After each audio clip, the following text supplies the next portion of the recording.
Samuel Wickenhauser. I'm 19 years old. He was my brother. Being 8 years old, I looked up to him as like this big figure. And I thought, wow, look at this guy. Like, I want to be like him. Everything that he did, I would do, obviously, because that's what a little brother does. I was sitting in my bedroom. I heard him and my sister get into a scuffle and argument. And then I learned this new trick on the video game, because, you know, me and him when I was competing in video games, and I figured out this new trick.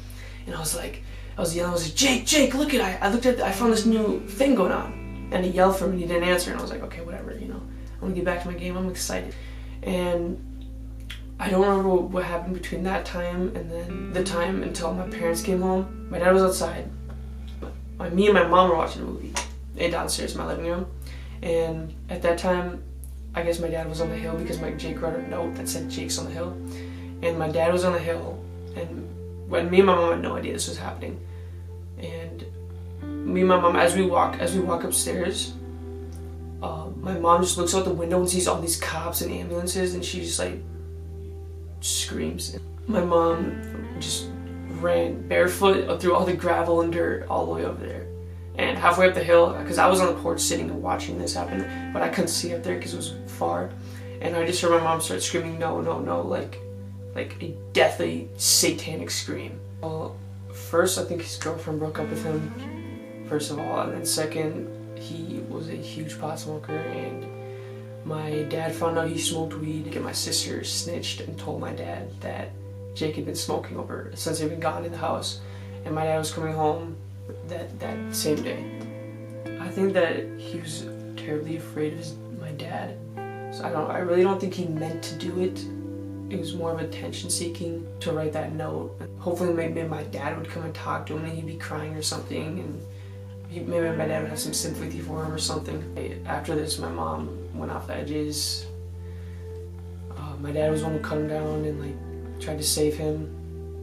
My brother Greg was also there. He was calling the ambulance and he was watching my dad give him CPR. And my good brother Greg said he could already tell he was like gone because he was blue and cold. And it's really hard to just tell it. You just kind of have to feel it and understand it, what it really goes through at home. When you see people go off the edges, and it's just like where do you find comfort and where do you find happiness again? Like, you feel like you can't. It's a place that's far away and you can never go to it. I want people to understand that suicide is a very terrible thing. There's so many, because it leaves both people surrounded by him and him pretty much dead inside. It affects every single person around. It's not just one person. It doesn't just affect the family. It goes on and on.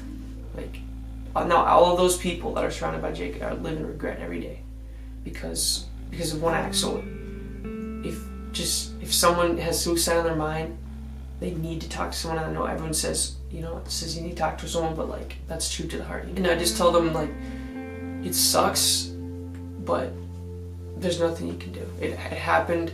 You can just pray to God and be like, thankful for the life that they gave you and have. And you gotta understand, they're not gonna be up there being like, oh, please cry over me, please cry over me, I want you to cry. They're gonna be like, I want you to go out and do what you need to do. I want you to do good for yourself.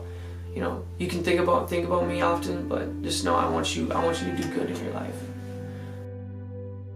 They don't live in regret because heaven is a carefree place.